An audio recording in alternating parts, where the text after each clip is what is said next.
तो देखो क्या होता है प्लेसेंटल माइग्रेशन, मैंने बताया था कि प्लेसेंटा अभी नीचे, जैसे मान लिया पार्शियल प्लेसेंटा है, ठीक है, तो पार्शियली कवर कर रहा है इंटरनल ऑस को, और उस केस में क्या होता है, जब जैसे जैसे आगे हम यूएसजी कराते हैं देखते हैं तो प्लेसेंटा ऊपर को चला गया होता है, मींस कि वो इंटरनल ऑस को कवर नहीं कर रहे थे। जैसे हमने उसमें भी पढ़ा था कि अगर हम क्लोज सर्विक्स की बात करें तो इंटरनल ऑस को पार्शियली कवर करता है, अगर सर्विक्स ओपन हो जाए तो पार्शियली कवर नहीं करेगा। ठीक।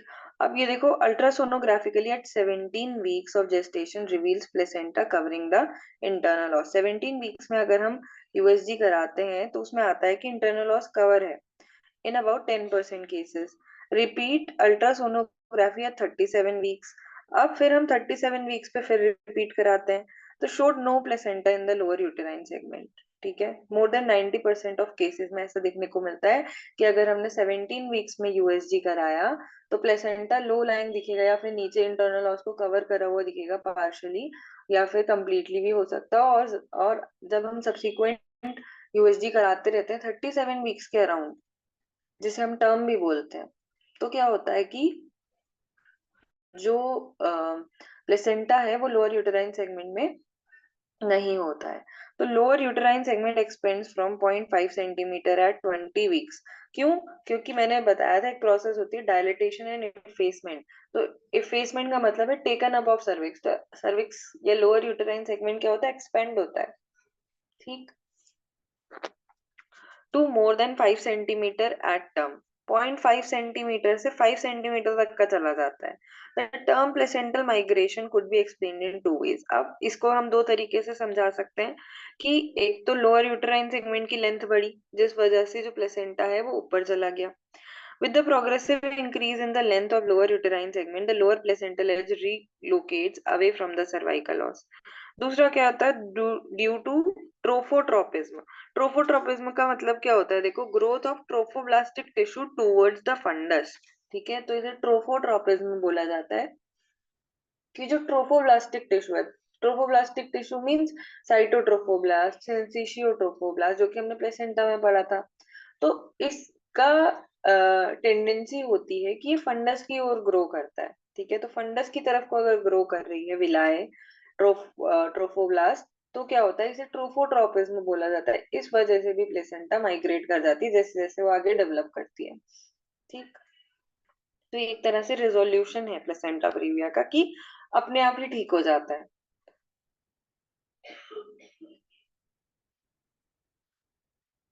नेक्स्ट आते हैं सिम्टम्स पे। तो सिम्टम्स में क्या है, देखो, the only symptom of placenta previa is vaginal bleeding, most important.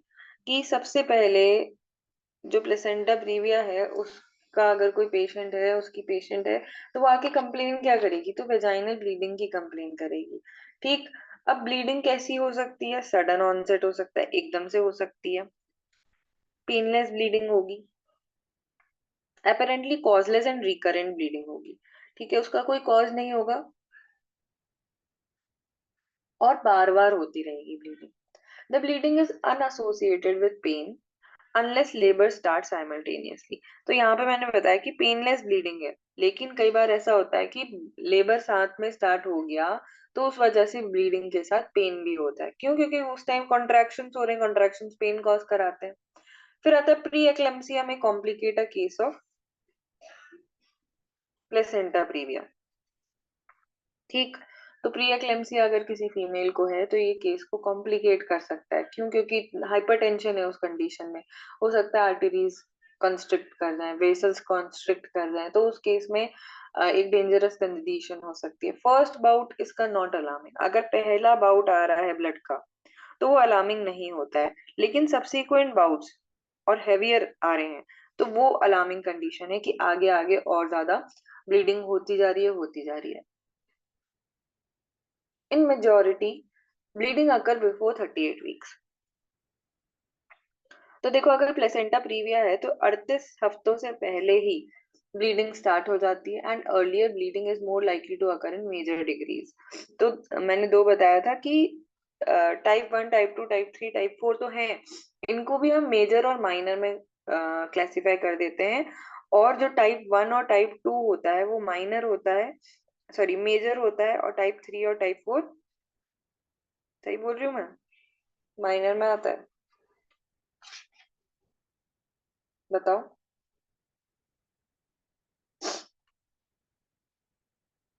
Type 1 और टाइप 2 इंटीरियर जो होता है वो माइनर डिग्री में आता है, माइल्ड डिग्री में आता है, ठीक है। इसको हम माइल्ड डिग्री बोलते हैं। और ये मेजर डिग्री में आता है क्योंकि इसमें पूरा कवर कर रखा है, ठीक है। लेकिन डेंजरस बोला जाता है टाइप 2 पोस्टीरियर को ही।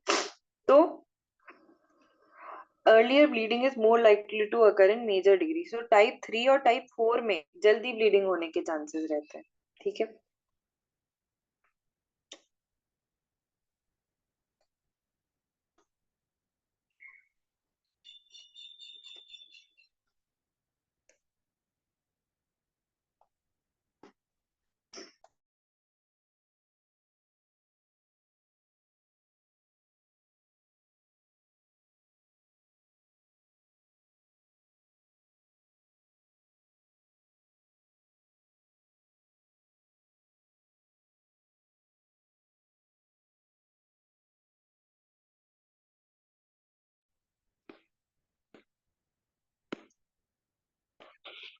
तो हमने क्लिनिकल फीचर्स देख लिए। क्लिनिकल फीचर्स के बाद हमें साइन देखना है कि कैसे हम पता लगाएंगे।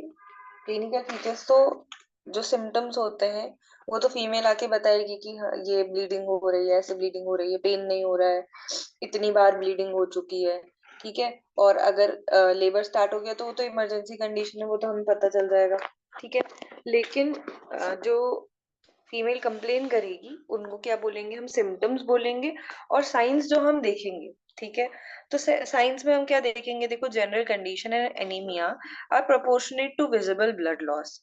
तो जितना ब्लड लॉस होगा वो और फीमेल की जनरल कंडीशन प्रोपोर्शनेट होंगे, मींस कि मान लिया हाइपोथेटिकल लेते हैं, 550 ml ब्लड लॉस हुआ है, ठीक है। तो उसी के प्रोपोर्शनेट में एनीमिया देखा जाएगा कि इतना हीमोग्लोबिन का लेवल डाउन करा है, ठीक। लेकिन कई बार क्या होता है, कंसील्ड हेमरेज होता है, जैसे हम एब्रप्शियो प्लेसेंटा में पढ़ेंगे, उसमें क्या होता है कि प्लेसेंटा डिटैच हुआ, उसके पीछे ब्लड इकट्ठा हो गया और उस वजह से बाहर ब्लीडिंग नहीं दिख रही है लेकिन एनीमिया दिख रहा है फीमेल में। समझ आ रही है बात। यहाँ पे देखो, यहाँ पे जो ब्लड लॉस है वो सीधे सीधे नीचे की तरफ होता जा रहा है क्योंकि प्लेसेंटा प्रीविया, प्लेसेंटा नीचे ही लगी हुई है। अगर हम उसको कुछ इरिटेट करते हैं, बाहर से इरिटेट करते हैं, या फिर किसी वजह से लेबर स्टार्ट हो गया, उस टाइम पे बहुत ज्यादा ब्लीडिंग होती है, या फिर अपने आप ही जब पीरियड ऑफ जेस्टेशन कंप्लीट होने को आता है तब ब्लीडिंग होने लग जाती है। जैसे हमने देखा कि 38 वीक से पहले पहले ब्लीडिंग हो जाएगी, ठीक है। तो उस कंडीशन में जो ब्लड लॉस होगा और अगर हम एनीमिया कैलकुलेट करें तो उसी के प्रोपोर्शनेट होगा कि इतना ब्लड लॉस हुआ है तो इतना फीमेल में एनीमिया देखने को मिल रहा है due to this amount of blood loss. लेकिन कई बार क्या होता है, ब्लीडिंग दिखाई नहीं देती, no visible bleeding is there, और उस कंडीशन में कंसील्ड हेमरेज देखा जाता है कि छिपा हुआ है, कि हेमरेज हो गया है लेकिन ब्लड कहीं अंदर ही इकट्ठा हो गया, बाहर नहीं निकला है, और फीमेल एनीमिक होती जा रही है, ठीक है, एनीमिया में जा रही है। तो वहां पर ये कंडीशन रहती है एब्रप्शियो प्लेसेंटा में, हम देखेंगे। तो देखो, जनरल कंडीशन है एनीमिया, प्रोपोर्शनेट है यहाँ पे कहने का मतलब है। दूसरा हम क्या कराते हैं, एब्डोमिनल एग्जामिनेशन कराते हैं। अब एब्डोमिनल एग्जामिनेशन में क्या मिलेगा, हम तो ये चीजें नोट करना थोड़ी सी। Size of uterus is proportional to the period of gestation, ठीक है। Size of uterus is proportionate to period of gestation, ठीक है। तो पीरियड ऑफ जेस्टेशन जितना होगा उसी के अकॉर्डिंगली यूट्रस का साइज रहेगा, क्योंकि बाकी तो नॉर्मल ही है ना प्रेगनेंसी, बस प्लेसेंटा नीचे आके लग गया है। अब दूसरा क्या मिलेगा, यूट्रस फील रिलैक्स मिलेगा, यूट्रस रिलैक्स मिलेगा। सेकेंड पॉइंट, ये अभी एब्डोमिनल एग्जामिनेशन ही बता रही हूँ मैं, ठीक है। यूट्रस रिलैक्स मिलेगा, सॉफ्ट मिलेगा, इलास्टिक मिलेगा, और इसमें कोई टेंडरनेस नहीं मिलेगी। तो विदाउट any localized tenderness, ठीक है, कोई टेंडरनेस नहीं मिलेगी। अब ये जो कंडीशन होती है प्लेसेंटा प्रीविया की, इसमें कई बार माल प्रेजेंटेशन भी देखी जाती है। तो एब्डोमिनल एग्जामिनेशन में जैसे मैंने ग्रिप्स बताई थी, ठीक है, लियोपोल्ड्स मनूवर कहते थे ना जैसे, तो वहां पे उससे हमें माल प्रेजेंटेशन भी पता चल जाएगी। तो माल प्रेजेंटेशन कैन बी सीन, ठीक। और इस कंडीशन में अब अगर नीचे प्लेसेंटा नहीं होता तो जो फीटस का हेड होता वो नीचे इंगेज कर जाता कि पेल्विक कैविटी में अंदर फिट हो जाता है, ठीक है। जब जैसे मैंने बताया था कि एट टर्म या एट 40 वीक्स, एट 38 वीक्स जो फंडल हाइट होती है वो डिक्रीज करती है क्योंकि फीटस अभी नीचे आ रहा है, ठीक है। तो उस केस में क्या देखा जाता है कि फीटल हेड का इंगेजमेंट हो गया होता है नीचे। बट इन दिस केस क्योंकि नीचे प्लेसेंटा है तो फ्लोटिंग हेड देखा जाता है कि अभी ऊपर ही है हेड, ठीक है। तो फ्लोटिंग हेड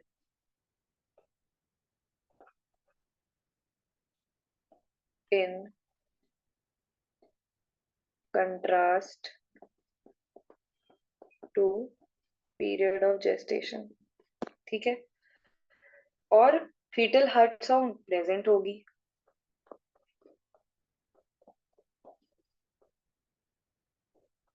तो ये चीजें हम किस में देख सकते हैं, एब्डोमिनल एग्जामिनेशन में देख सकते हैं। अगर हमने एब्डोमिन का एग्जामिनेशन करा तो हमें क्या क्या देखने के लिए मिलेगा, यूट्रस का साइज पीरियड ऑफ जेस्टेशन के प्रोपोर्शनेट रहेगा, यूट्रस रिलैक्स रहेगा, सॉफ्ट रहेगा, इलास्टिक रहेगा, विदाउट एनी लोकलाइज टेंडरनेस, ठीक है। वहां पे छूने पे कोई भी टेंडरनेस, कोई भी पेन नहीं मिलेगा, ठीक। माल प्रेजेंटेशन इस केस में कॉमनली देखी जाती है। फ्लोटिंग हेड मिल सकता है क्योंकि अभी नीचे एंगेजमेंट नहीं हुआ हेड का क्योंकि नीचे प्लेसेंटा थी। फीटल हार्ट साउंड प्रेजेंट होंगे अगर कोई कॉम्प्लिकेशन नहीं हुआ है, अगर प्लेसेंटा कंप्रेस नहीं हुई है, ठीक है, तो फीटल हार्ट साउंड प्रेजेंट होगी इस केस में। तो ये हमने देखा एब्डोमिनल एग्जामिनेशन। अब नेक्स्ट आते हैं, देखो, वल्वल इंस्पेक्शन, ठीक है। तो हमें वल्वल इंस्पेक्शन में क्या मिलेगा, इसमें खाली हम इंस्पेक्शन करते हैं, ठीक है, कि ब्लीडिंग कितनी हो रही है। तो vulval inspection is done to note the bleeding, to note amount of bleeding, ठीक।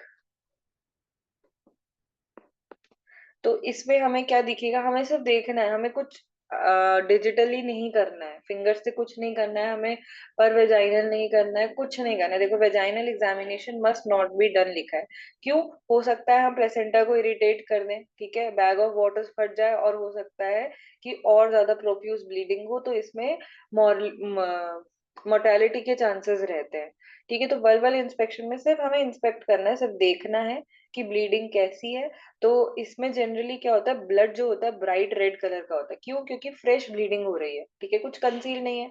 इन केस कंसील्ड हेमरेज होता तो ब्लीडिंग कैसी होती, डार्क ब्राउन कलर की हो जाती। तो इस केस में हमें क्या मिलेगा, फ्रेश ब्लीडिंग मिलेगी, ये वल्वल इंस्पेक्शन में मिलेगा, ठीक है। तो bright red blood, bright red colour blood मिलेगा हमें, ठीक है। तो ये क्यों हो रहा है, क्योंकि जो प्लेसेंटा है उसमें प्लेसेंटा प्रीविया का केस है, कहीं वो कंप्रेस हुई या फिर वो डिटैच हो गई तो उस चक्कर में ब्लीडिंग होती है, ठीक है। तो ब्राइट रेड कलर की ब्लीडिंग दिखेगी हमें, ये रहता है वल्वल इंस्पेक्शन, ठीक। और vaginal examination must not be done लिखा है, ये तभी, मतलब बहुत ही इमरजेंसी कंडीशन होती है तब जाके हम वल्वल एग्जामिनेशन करते हैं, वेजाइनल एग्जामिनेशन करते हैं, जब हम ओटी में ले जा रखे होते हैं फीमेल को। बाहर हम नहीं करेंगे, ओटी के बाहर कभी भी प्लेसेंटा प्रीविया के केस में वेजाइनल एग्जामिनेशन नहीं किया जाता है, ये पॉइंट हमेशा याद रखना है। अब आगे चलते हैं डायग्नोसिस। तो diagnosis confirm by transabdominal and endovaginal USG, ठीक है। तो डायग्नोसिस कंफर्म ही यूएसजी से होती है। तो यूएसजी में भी most common trans vaginal sonography, trans abdominal sonography और एंडोवेजाइनल अल्ट्रासाउंड से हम एग्जामिन कर सकते हैं। अगला आता है vaginal examination should not be done, ठीक है। तो हम TAS करते हैं, EVS करते हैं, यानी trans abdominal sonography, endovaginal sonography, लेकिन हम vaginal examination should not be done as it provoke further separation of placenta. तो कभी भी हम डिजिटली या फिंगर से पीवी नहीं करते हैं। तो पीवी कॉन्ट्राइंडिकेट कहाँ किया जाता है ये भी पूछा जाता है, तो प्लेसेंटा प्रीविया के केस में पीवी कॉन्ट्राइंडिकेटेड है। ठीक है, फिर अगला टीपीएस कराते हैं। टीपीएस होता है trans perineal, trans perineal examination. ठीक है, फिर आता है कलर डॉपलर फ्लो। तो कलर डॉपलर में क्या होता है कि प्रोमिनेंट वेनस फ्लो अगर दिख रहा है, ठीक है, तो इससे हम एग्जामिन कर सकते हैं कि प्लेसेंटा प्रीविया है या नहीं है। अगला हम इसमें एमआरआई भी करा सकते हैं, एक पॉइंट छूट गया। ठीक है, अब ये थोड़ा महंगा टेस्ट होता है तो इसको जनरली नहीं कराया जाता, यूएसजी से ही पता चल जाता है।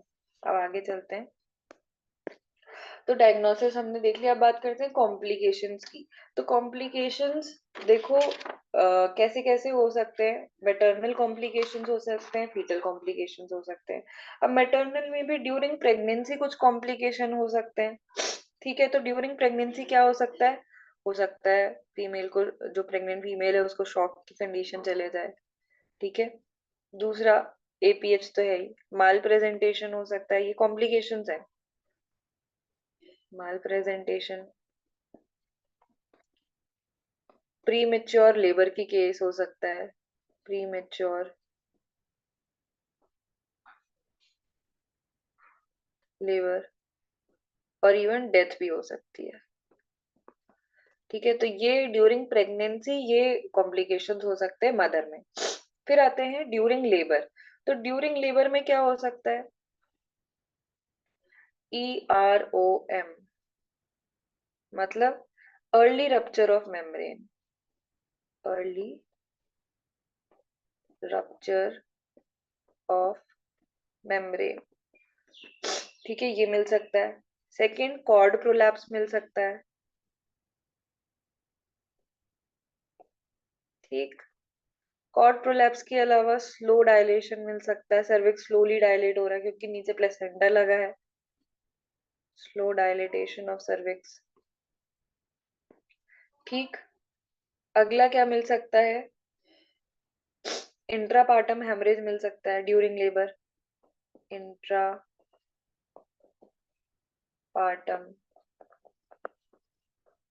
हेमरेज मिल सकता है। ठीक, और इसमें रिटेन प्लेसेंटा के चांसेस भी रह सकते हैं कि प्लेसेंटा कुछ उसके बिट्स अंदर ही रह गए।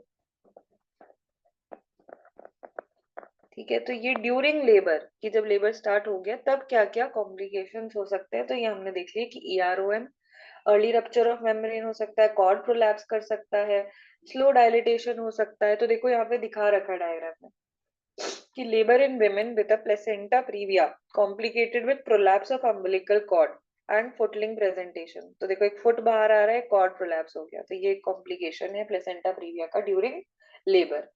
राइट, तो ये हमने देखा ड्यूरिंग प्रेगनेंसी क्या क्या कॉम्प्लिकेशन हो सकते हैं, ड्यूरिंग लेबर क्या क्या कॉम्प्लिकेशंस हो सकते हैं। अब प्यूरपेरियम, तो इसमें क्या कॉम्प्लिकेशन हो सकते हैं? इसमें हो सकता है सेप्सिस की कंडीशन डेवलप हो जाए। प्यूरपेरियम बोला जाता है जब फीटस डिलीवर हो गया है उसके बाद का पीरियड। ठीक है, इसमें भी एक ड्यूरेशन रहती है कि इतने टाइम तक हम प्यूरपेरियम पीरियड बोलते हैं, तो वो पढ़ेंगे हम। देखो सेप्सिस हो सकता है इस टाइम पे। दूसरा सब इन्वॉल्यूशन हो सकता है, क्या होता है ये मैंने बताया था, बताओ। सब इन्वॉल्यूशन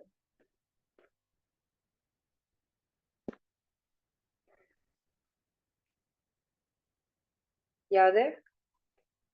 मैम वो यूटेरस से रिलेटेड कुछ बताया था, अभी याद नहीं आ रहा। मतलब हाँ, यूटेरस नॉर्मली जो ग्रो करता है पूरे जेस्टेशनल पीरियड पर, फिर वो वापस जब फिटस की शायद डिलीवरी हो जाती है तब अपनी नॉर्मल साइज में आ जाता है, पर जब नहीं आ पाता है तब उसको सब इन्वोल्यूशन बोलते हैं। हाँ, यही बोलते हैं सब इन्वॉल्यूशन की, अपने नॉर्मल साइज में नहीं आ रहा है। तो प्यूरपेरियम में तो यही होगा ना, क्योंकि बच्चा डिलीवर हो गया अभी, अभी यूट्रस को नॉर्मल साइज में आ जाना चाहिए था, लेकिन प्लेसेंटा प्रीविया का एक कॉम्प्लिकेशन हो सकता है कि वो नॉर्मल साइज में नहीं आ रहा है, ठीक है। और सेप्सिस की कंडीशन हो सकती है, एम्बोलिज्म हो सकता है, ठीक है। ये तो हमने देखे मैटरनल कॉम्प्लिकेशन। अभी फीटल कॉम्प्लिकेशन क्या क्या हो सकते हैं, तो देखो अगर प्लेसेंटा कंप्रेस होती है तो उस कंडीशन में एस्फाइजिया हो सकता है ब्लड सप्लाई प्रॉपर ना जाए बच्चे को, तो अर्ली सेपरेशन प्लेसेंटा हो सकता है, कंप्रेशन हो सकता है, कॉर्ड का कंप्रेशन ये हमने देखा। तो इस वजह से क्या हो सकता है, एस्फाइजिया डेवलप हो सकता है बच्चे में। दूसरा, LBW बच्चा होगा, यानी लो बर्थ वेट। ये कॉम्प्लिकेशन हो सकता है, कई बार IUD भी देखने के लिए मिलता है, इंट्रा यूटेराइन डेथ, ठीक है। अगर सीवियर केसेस हो गए, कॉर्ड एक्सीडेंट हो गए, इस केस में देखा जाता है। नेक्स्ट आता है कुछ बर्थ इंजरीज हो सकती हैं, क्योंकि नीचे प्लेसेंटा है।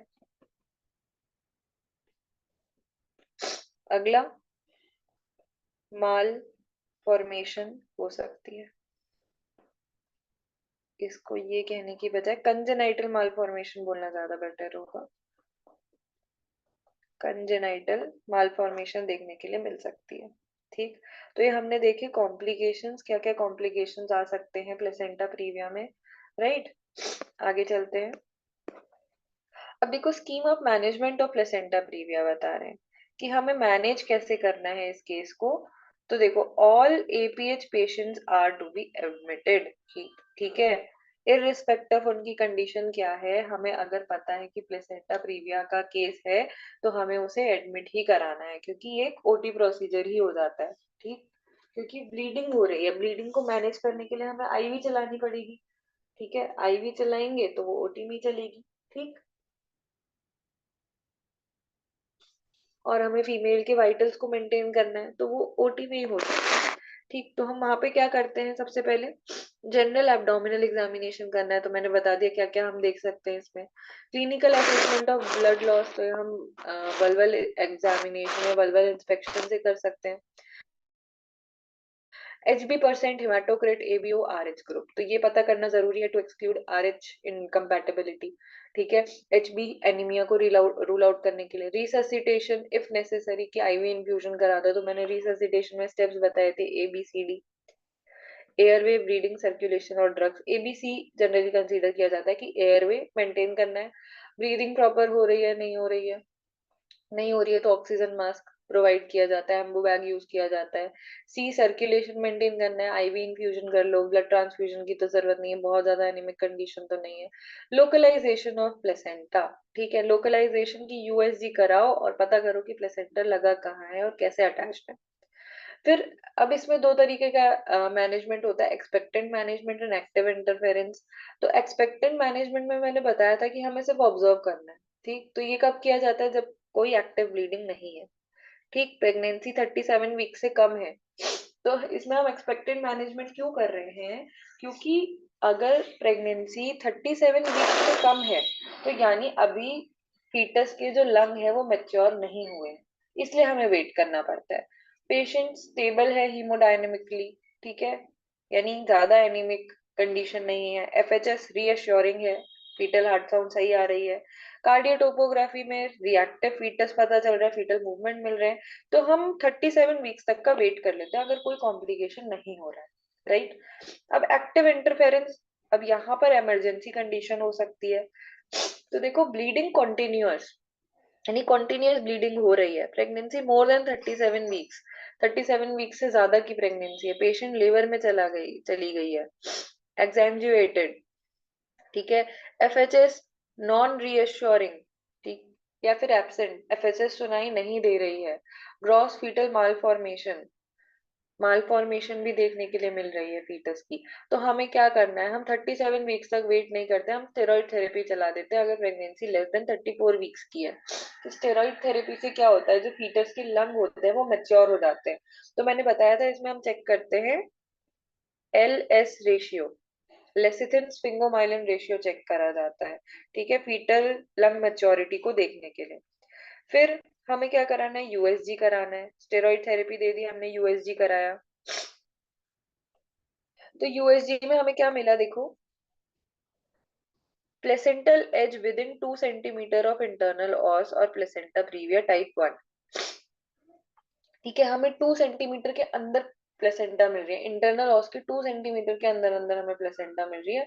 तो हमें क्या करना है, कोई इंटरनल एग्जामिनेशन नहीं कराना है, टाइप 1 प्लेसेंटा प्रीविया है, तो हमें सीधे किस पे चले जाना है, सी सेक्शन पे चले जाना है। ठीक,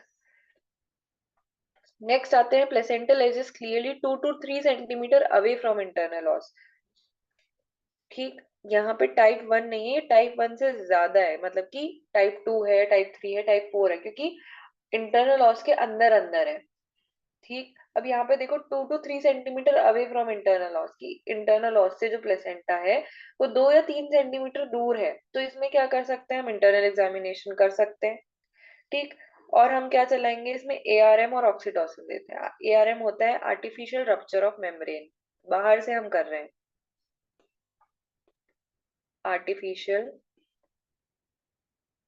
रप्चर ऑफ मेम्ब्रेन्स। और ऑक्सीटोसिन चलाता है, ऑक्सीटोसिन क्या करता है, कॉन्ट्रैक्शंस कराता है। तो मैंने ये भी बताया था कि पोलैरिटी ऑफ यूट्रस को मेंटेन करके रखता है ऑक्सीटोसिन। फिर इसमें क्या करेंगे, सेटिस्फैक्टरी प्रोग्रेस ऑफ लेबर। ठीक है, अब एआरएम ऑक्सीटोसिन दिया है, अगर सेटिस्फैक्टरी प्रोग्रेस हो रही है लेबर की तो वेजाइनल डिलीवरी करा सकते हैं। क्यों, क्योंकि प्लेसेंटा अभी दूर है इंटरनल ऑस से, प्रीविया है लेकिन इंटरनल ऑस से दूर है। Second, bleeding continuous, no labour initiation. ठीक है, ब्लीडिंग होती जा रही है, होती जा रही है और लेबर इनिशिएट नहीं हुआ, तो हमें इस केस में किस में जाना है, सी सेक्शन, यानी हमें सिजेरियन सेक्शन करके डिलीवरी करा देनी है। तो ये रहता है प्लेसेंटा प्रीविया का मैनेजमेंट। ये पूरी टेबल ऐसे ही याद कर लेना, ठीक है, एग्जाम में पूछी जाती है और ये बहुत कॉमनली पूछे जाने वाला क्वेश्चन रहता है। ठीक, नेक्स्ट आते हैं एब्रप्शियो प्लेसेंटा। तो एब्रप्शियो प्लेसेंटा क्या होता है, देखो, it is one form of APH. हमने देख लिया था कि कुछ केसेस, कुछ प्लेसेंटल कॉजेज होते हैं, 70% प्लेसेंटल कॉजेज होते हैं एपीएच के, जिनमें से 35% प्लेसेंटल कॉजेज में से आता है प्लेसेंटा प्रीविया और 35 प्लेसेंटल कॉजेज में से आता है एब्रप्शियो प्लेसेंटा। तो it is one type of antepartum hemorrhage where the bleeding occurs due to premature separation of normally situated placenta। ठीक, प्लेसेंटा प्रीविया में तो क्या है कि पहले आ जा रही है, हेड से पहले आ जा रही है, प्रेजेंटिंग पार्ट से पहले आ जा रही है placenta, but in this case abruption हो रहा है, मींस कि जो प्लेसेंटा है वो अपनी नॉर्मल साइड से डिटैच हो जा रही है पहले ही। ठीक, तो प्री मेच्योर सेपरेशन इसे बोला जाता है कि पहले ही डिटैच हो गई प्लेसेंटा, तो इसे हम एब्रप्शियो प्लेसेंटा कहते हैं। अब इसकी वेराइटीज होती है, जैसे वहां पे हमने देखा टाइप 1, टाइप 2, टाइप 3, टाइप 4। अब यहाँ पे वेराइटीज क्या होती हैं, देखो, रिवील्ड, कंसील्ड और मिक्स्ड। ठीक है, रिवील्ड का क्या मतलब है कि जो हमें ब्लीडिंग है दिखाई दे रही है, कंसील्ड हेमरेज का मतलब है कि कंसील्ड है, हमें दिखाई नहीं दे रही है। मिक्स्ड की दोनों कंडीशन साथ में हो सकती है, कुछ अमाउंट में ब्लीडिंग कंसील्ड है, कुछ अमाउंट में रिवील्ड है कि दिखाई दे रही है। तो रिवील्ड में देखो, following separation of placenta the blood insinuates downwards between the membranes and the decidua. Ultimately, the blood comes out of the cervical canal. तो cervical canal से blood आ रहा है, हमें दिख रहा है कि separation हुआ और bleeding होती हुई दिख रही है, to visible externally. This is most common type। ठीक है, तो इसमें हमें bleeding दिखाई देगी। इसमें अगर आगे डायग्राम रखा है तो देखो, यहाँ पे दिखा रखा है, ये प्लेसेंटा डिटैच हुई, यहाँ से ब्लीडिंग हुई, ये ब्लीडिंग सीधे नीचे की तरफ दिखाई दे रही है। लेकिन कई बार ये, इसे क्या बोला जाता है, इसे रिवील्ड बोला जाता है। लेकिन कई बार क्या होता है, कंसील्ड रहता है कि ब्लीडिंग हुई और अंदर ही रह गई, बाहर निकल के नहीं आई, तो इसे हम कंसील्ड टाइप बोलते हैं।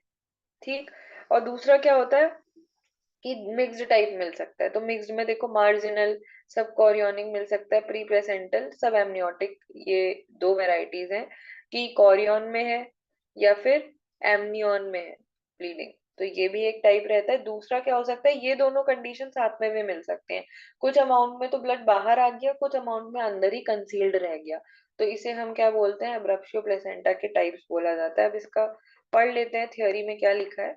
तो देखो, रिवील्ड में हमने देख लिया कि blood is coming out from the cervical canal to the visible, to be visible externally, concealed में हम देखते हैं the blood collects behind the separated placenta, तो ये हमने देखा अभी डायग्राम में कि जो ब्लड है वो पीछे प्लेसेंटा के कलेक्ट हो जा रहा है between the membranes and the decidua, ठीक।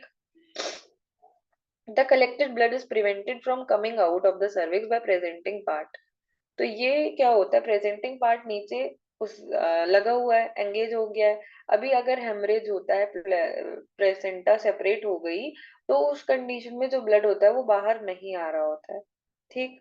विच प्रेसेस द लोअर सेगमेंट, तो प्लेसेंट जो प्रेजेंटिंग पार्ट होता है, जो फीटस का हेड होता है, वो नीचे लोअर सेगमेंट को प्रेस करे रहता है, जिस वजह से कई बार जो ब्लड है वो बाहर नहीं आता है। At times the blood may percolate into the amniotic sac, तो ये हमने देखा कि amniotic sac में ही इकट्ठा हो जा रहा है। After rupturing the membranes if any of circumstances blood is not visible outside, this type is rare, ठीक। तो concealed type जो होता है वो rarely देखा जाता है कि हमने रप्चर ऑफ मेम्ब्रेन्स कराया लेकिन बाहर कोई ब्लड नहीं आया और जो पेशेंट है वो एनीमिक होती जा रही है। तो कंसील्ड वेराइटी बोला जाता है, concealed type of abruptio placenta बोला जाता है कि हमें ब्लीडिंग नहीं दिख रही है, इसमें नॉन प्रोपोर्शनेट ब्लड लॉस मिलेगा कि जितना एनीमिया दिखाई दे रहा है उतना ब्लड लॉस तो हुआ ही नहीं, कई बार ब्लड लॉस दिखता ही नहीं है। तो this is concealed type of abruptio placenta. Next आता है मिक्स। इसमें क्या होता है, some part of blood collects inside and a part is expelled out, तो कुछ तो कंसील्ड रहता है, कुछ रिवील्ड रहता है कि कुछ पार्ट ऑफ ब्लड क्या रह गया अंदर, प्रिकोलेट हो गया, और कुछ पार्ट बाहर एक्सपेल आउट हो रहा है। Usually one variety predominates over the other, this is